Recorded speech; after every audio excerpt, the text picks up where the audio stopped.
I truly believe that if there is a God, his work, his glory has got to be that he can save man, his creation, and create a world where if we understand what's going on, we'll be joyous.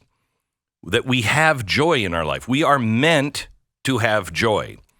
And I have, it's weird. About 3 weeks ago or so, I was praying and I heard, I need you here every day for the next 2 weeks. And so I dedicated myself. I'd come in and do the show, and then I would go and pray. And I'm having a hard time seeing things. This is exact opposite for me. I've tried to be positive for a very long time, and I couldn't. I'm like, oh my gosh, the news of the day, and then it would get sidetracked. I'm having a hard time not talking to you now about the good things. And I don't mean the good things that are going on, because those are a little sparse.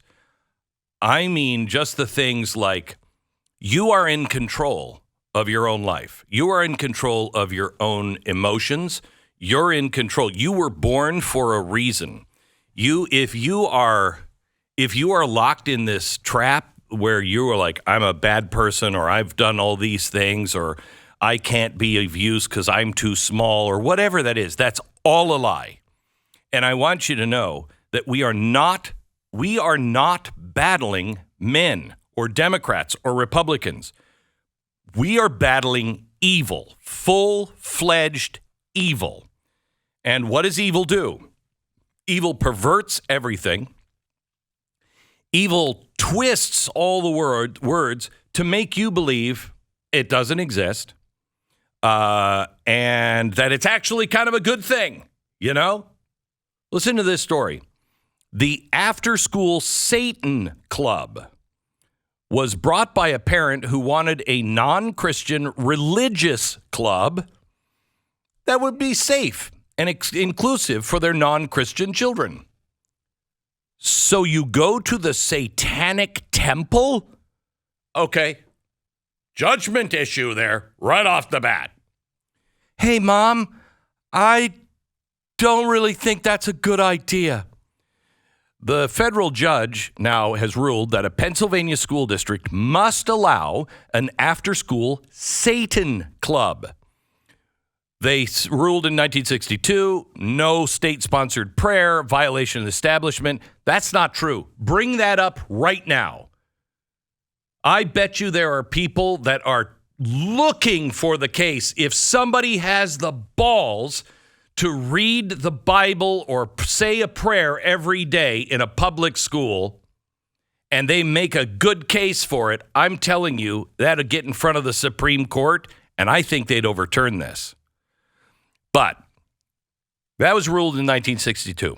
Have we gotten better or have we gotten worse?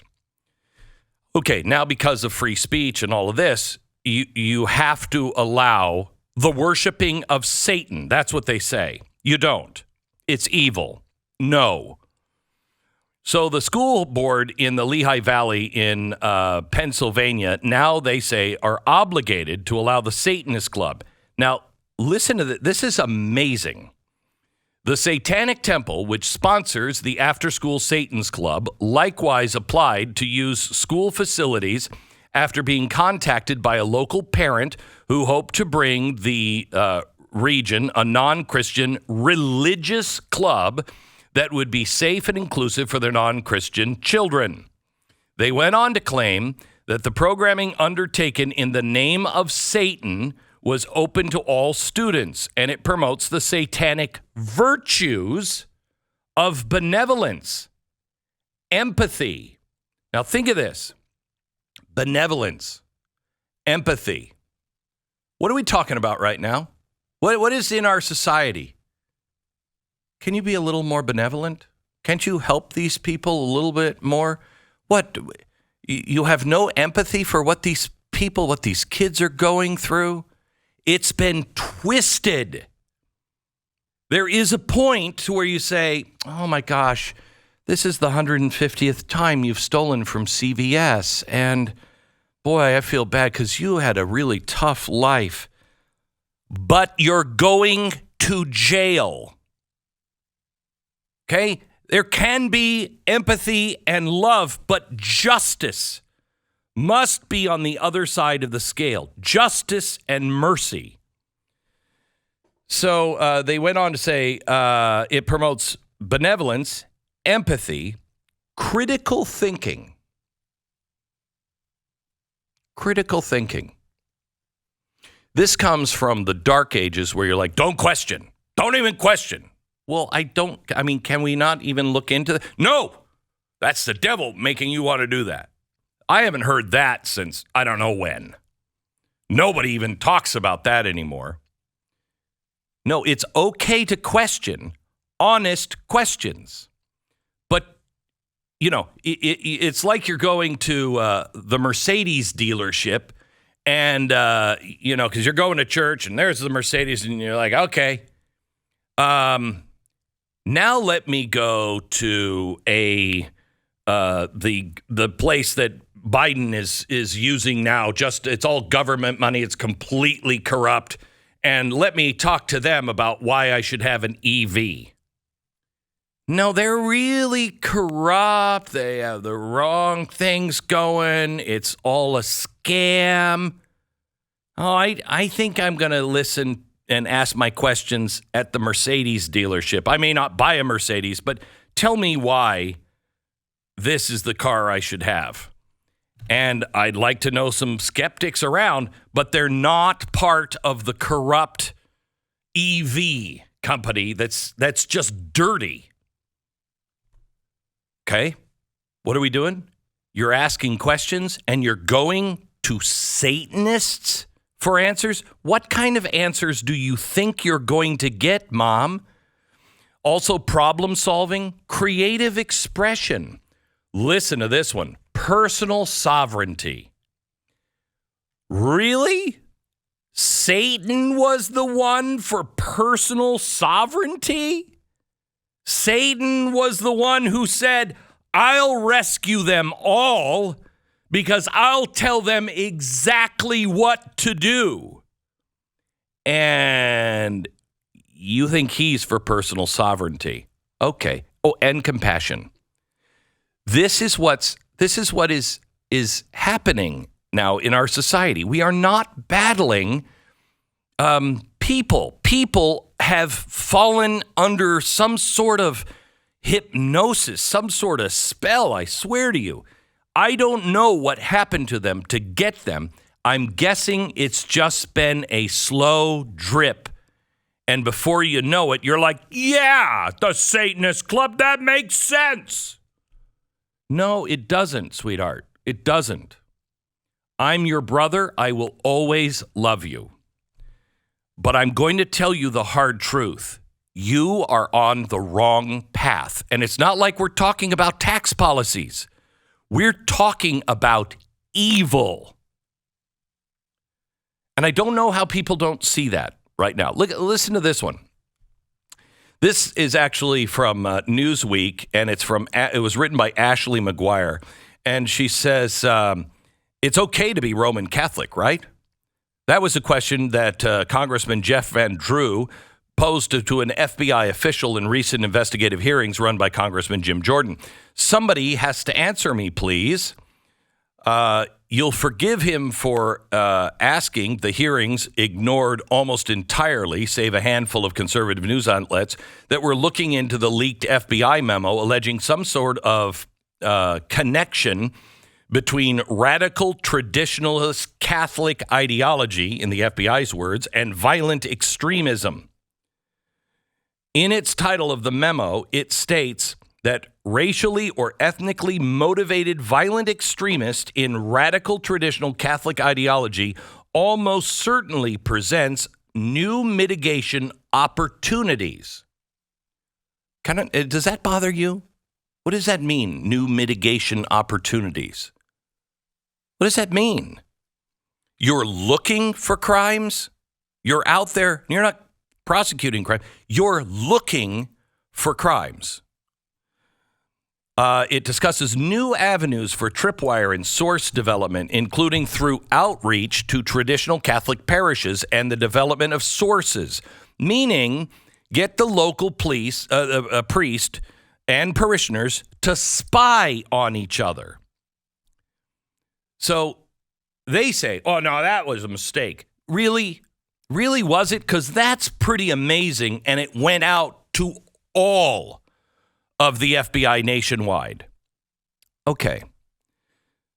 Now, what's really bad is the Catholic Church is probably the one that's getting the most pushback on abortion. There's been 150 attacks on Catholic churches. Since they started tracking in 2020, the number now is over 300. There was 150 attacks right after Roe versus Wade.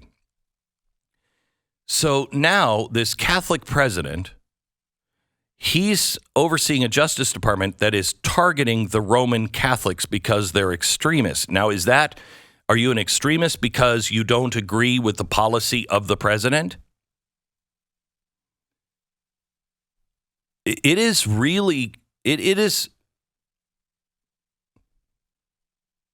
me say this. Today is the National Day of Prayer. Last year, roughly 15 Christians were killed for their faith every day. There were 2,110 churches that were attacked and destroyed. There were 140,000 Christians who were displaced only because of their faith. In North Korea, if they think you're a Christian, you get deported to a labor camp or you're executed. If they find you with a Bible in Somalia, they'll kill you immediately. Christian converts in Yemen are targeted for their faith, abused, assaulted, raped, and killed. In Libya, Christians are routinely murdered by their own families. Nigeria, 41 Christians were massacred while worshiping in their church on Pentecost. The list goes on and on. Pakistan, Sudan, India, Afghanistan, China. According to Open Doors World Watch list, there are 50 countries where Christians face very high or extremely high persecution. But today in America is our National Day of Prayer. By law, our president is required to release a statement that sets this day aside for a National Day of Prayer every year. Now, you might be thinking, oh, that's a proclamation just to save face. Our leaders don't actually believe in prayer. Yeah, that might be true. But just think about this. In America, we're worried that people might be pretending to be religious. In North Korea and all around the world, they have to pretend not to be religious or they die. This year, I want you to go into your office. I want you to go wherever you have some friendlies around you, but it's a little bit risky. I want you to go in and say, hey, it's a National Day of Prayer, and I think we can all agree, man, our country's in trouble. I don't care what side of it you're on. We're in trouble. Can we just take a minute here and pray together? Do it. Do it. That's what Tucker Carlson said. He just came out here and then he never did another show. Yeah. Well, do it. It has to be done. Christians have got to take a moment and think and pray and thank God that we still live in a country where God can be welcomed and praised.